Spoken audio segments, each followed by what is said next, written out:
Now, tensions flared after a terror attack on the 22nd of April in Pahalgam, Jammu and Kashmir, which claimed 26 civilian lives. In response, India launched Operation Sindoor in the early hours of the 7th of May.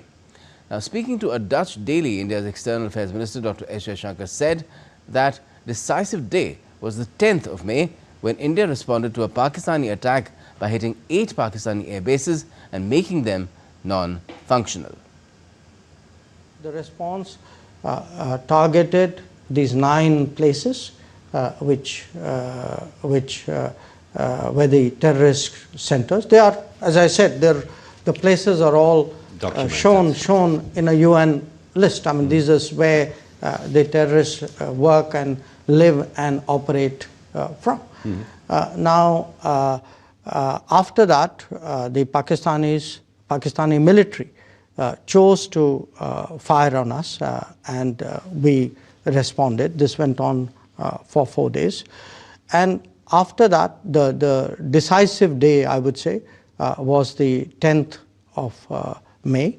On the morning of 10th of May, in response to an attack which they had launched on us earlier that morning, we hit 8 air bases.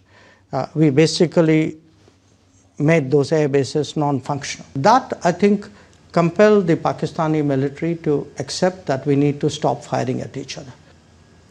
And reiterating a strong message against terrorism, India's External Affairs Minister also said that the operation in eliminating the terrorists continues. He added that Operation Sindoor is not the same as firing on each other.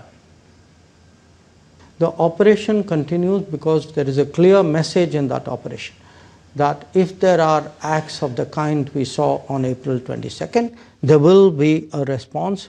We will hit the terrorists. If the terrorists are in Pakistan, we will hit them where they are. So there is a message in continuing the operation, but continuing the operation is not the same as firing on each other.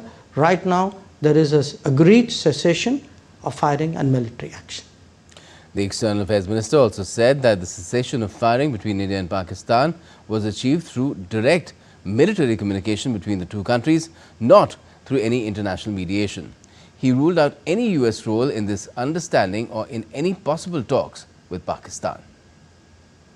The US was in the United States. I mean, obviously there were US Secretary of State Rubio and Vice President Vance had called up. Rubio had spoken to me. Vance had spoken to our Prime Minister. They had their view, and they were talking to us, and they were talking to Pakistanis, as indeed were some other countries. I mean, the United States was not alone in this. I think there were some countries in the Gulf. There were some others as well. That happens naturally. When two countries are engaged in a conflict, it is natural that countries in the world call up and